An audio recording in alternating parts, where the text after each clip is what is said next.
और चढ़ाओ ननद को। पूजा अब उठ भी जाओ, देखो तो कितना वक्त हो चला है।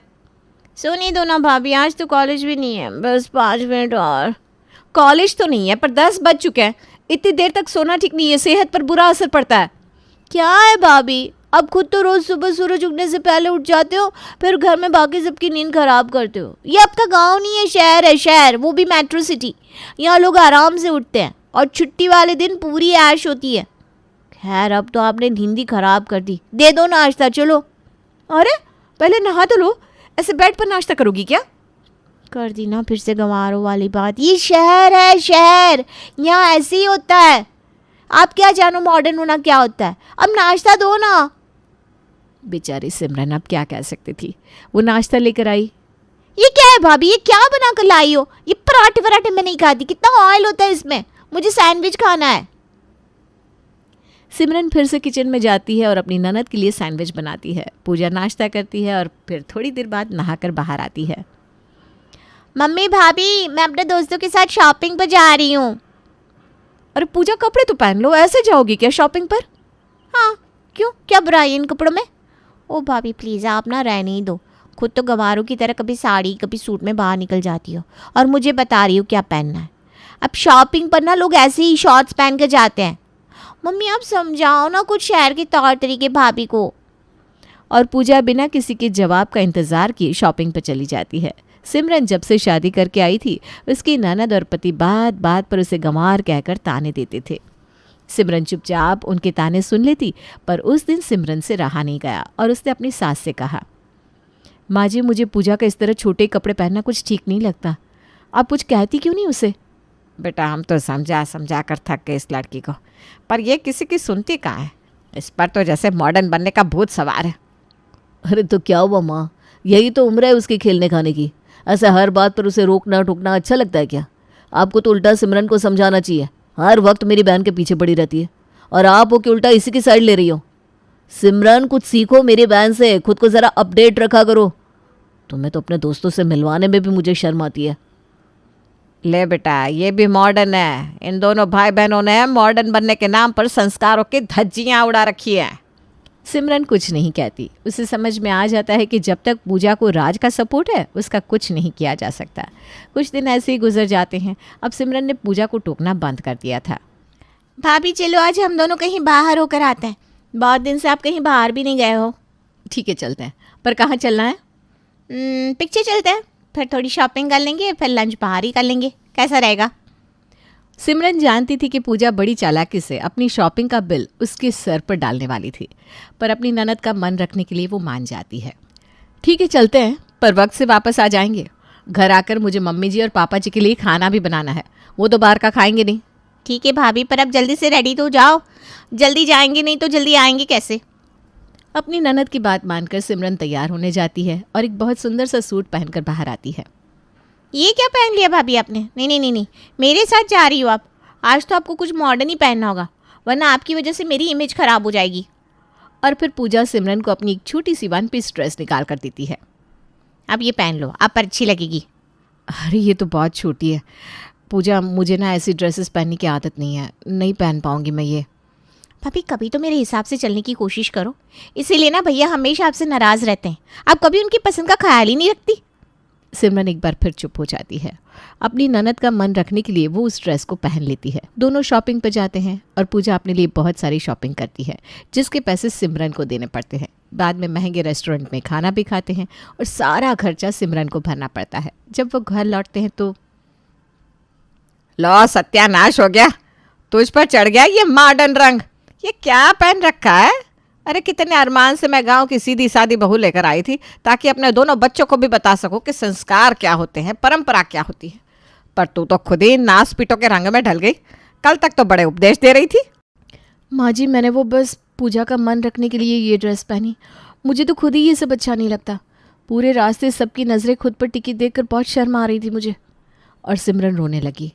वो तो पहले ही उस ड्रेस में बहुत अनकंफर्टेबल महसूस कर रही थी। पूरे रास्ते वो ड्रेस को खींच खींच कर लंबा करने की कोशिश करती रही थी। अरे अब खड़ी खड़ी मेरा मुंह क्या देख रही है? तेरे पापा जी कमरे में सो रहे, जा जल्दी जाकर तेरे पापा जी के बाहर आने से पहले कपड़े बदल ले, वरना वो क्या सोचेंगे। सिमरन चुपचाप कपड़े बदलने चली जाती है। रात को खाने के टेबल पर सिमरन, आज तुमने क्रेडिट कार्ड से पूरे 50,000 की शॉपिंग की?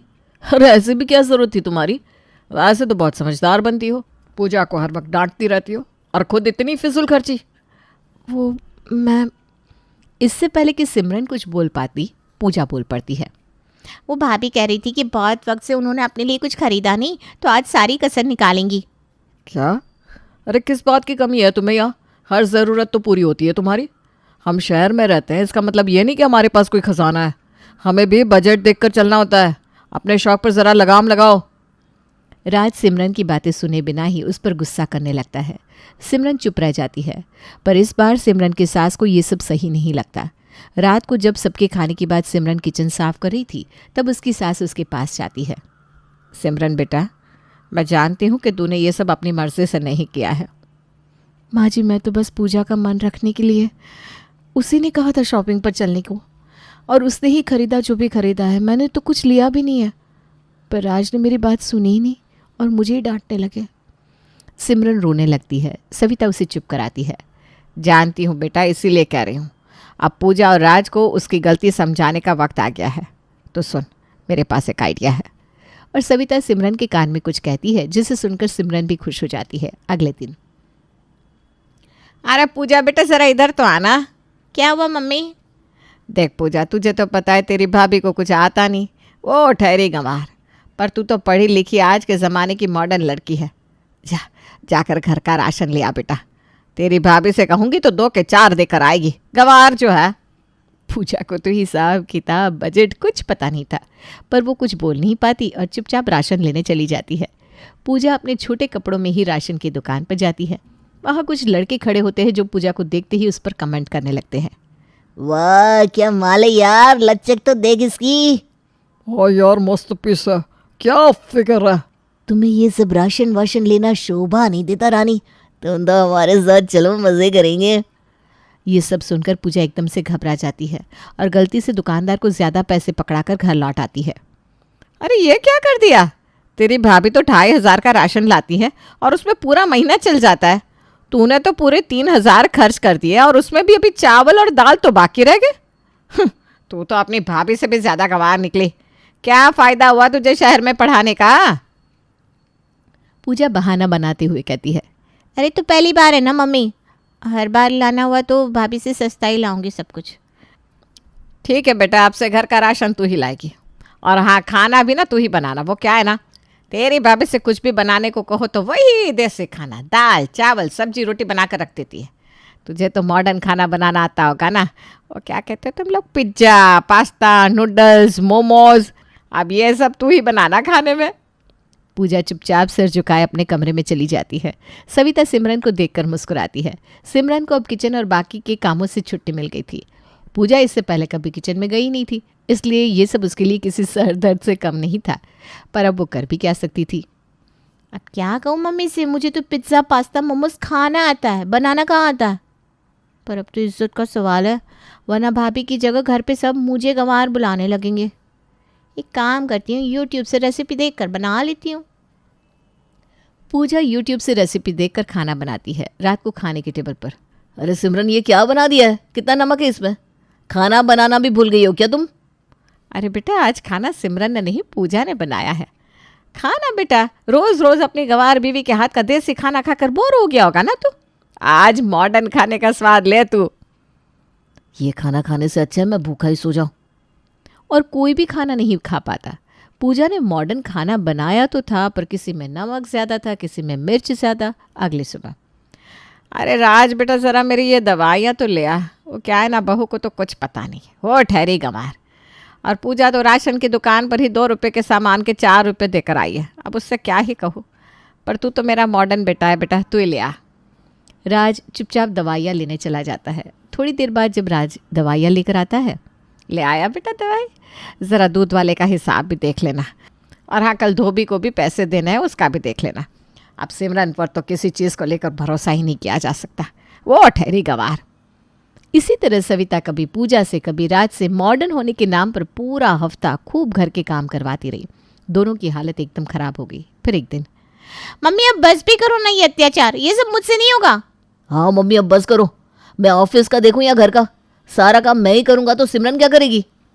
अरे पूजा बेटा, क्यों नहीं होगा तुझसे ये सब? तू मॉडर्न नहीं है क्या? तेरी भाभी से अच्छे कपड़े पहनने की समझ है तुझ में, शॉपिंग करने की समझ है, तो तू तेरी भाभी से अच्छा घर भी तो मैनेज कर सकती है ना। और राज, तू तेरी बीवी तो गंवार है ना, आज तक उसके काम की तारीफ तो कभी की नहीं तूने, तब उसके हिस्से का काम करने में तकलीफ क्या है तुझे? तुम दोनों भाई बहन ने उस बेचारी की नाक में दम किया हुआ था, अब जब खुद की बारी आई तो एक हफ्ते में जान निकलने लगी। राज और पूजा ने एक दूसरे की ओर देखा। उन्हें अब समझ में आ गया था ये सब उनकी ही गलती है। मम्मी गलती हो गई, हमसे माफ़ कर दो। अब से हम सिमरन की इंसल्ट नहीं करेंगे। हाँ मम्मी, अब से भाभी की इंसल्ट कभी नहीं करूँगी, माफ़ कर दो। मुझे समझ में आ गया है कि मॉडर्न छोटे कपड़ों से नहीं बल्कि अच्छी सोच से होते हैं। सॉरी भाभी। अरे कोई बात नहीं पूजा, वैसे अच्छा हुआ ना, इस बहाने तुम घर संभालना सीख गई। अब शादी के बाद प्रॉब्लम नहीं होगी। अरे हाँ, शादी से याद आया, मैंने एक लड़का देखा है पूजा के लिए। वो लोग आज शाम को ही आने वाले हैं पूजा को देखने। सिमरन, खाना तैयार रखना। अरे वाह, ये तो बहुत खुशी की बात है। अभी से सब तैयारी करनी होगी। हाँ, पर खाने में क्या बनाना है, देसी या मॉडर्न? ये तो बेटा तू अपनी ननद से ही पूछ ले। बता दे पूजा अपनी भाभी को क्या परोसना चाहिए लड़के वालों को खाने में, पिज्ज़ा या पास्ता?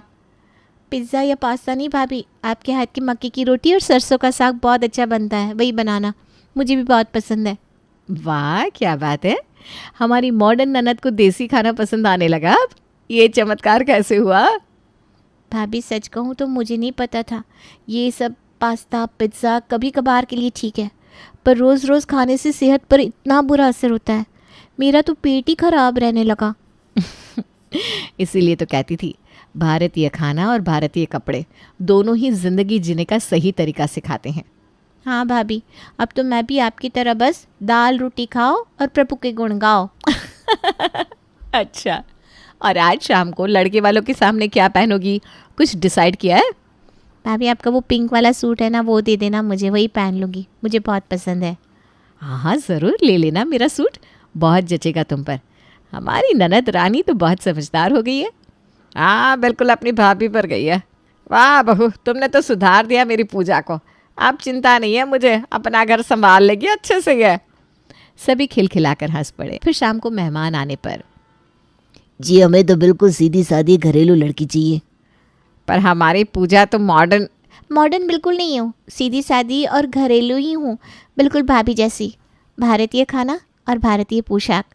और सभी खिलखिलाकर हंस पड़ते हैं। इस तरह लड़के वालों को पूजा पसंद आ जाती है। वाह, फिर तो हमारी तरफ से रिश्ता पक्का। पूजा की सगाई हो जाती है और शादी की तारीख अगले महीने की निकलती है। पूजा एक बार फिर अपनी भाभी के साथ शॉपिंग पर जाती है, पर इस बार दोनों सूट में जाते हैं और पूजा अपने लिए बहुत सी साड़ियाँ और सूट खरीदती है। पूजा, हनीमून पर जाने के लिए थोड़े वेस्टर्न कपड़े भी ले लो। नहीं भाभी, अब तो वेस्टर्न कपड़ों से तौबा कर ली मैंने, अब तो इन्हीं कपड़ों में जाऊंगी जहाँ भी जाऊंगी। पूजा, बहुत दिनों से एक बात कहना चाह रही थी तुमसे। कपड़े चाहे जैसे भी पहनो, बस हमें हमारे संस्कारों और रिवाजों को नहीं भूलना चाहिए। आखिर यही वो धरोहर है जो हमें एक पीढ़ी से दूसरी पीढ़ी तक पहुंचाते रहता है। वरना कौन याद रखेगा कि हमारी परंपरा क्या थी। बदलाव तब तक सही है जब तक असली पहचान से समझौता ना करना पड़े। समझ गई भाभी। और इस तरह सिमरन अपनी ननद को शादी करके विदा कर देती है और वो एक कुशल गृहिणी बन जाती है।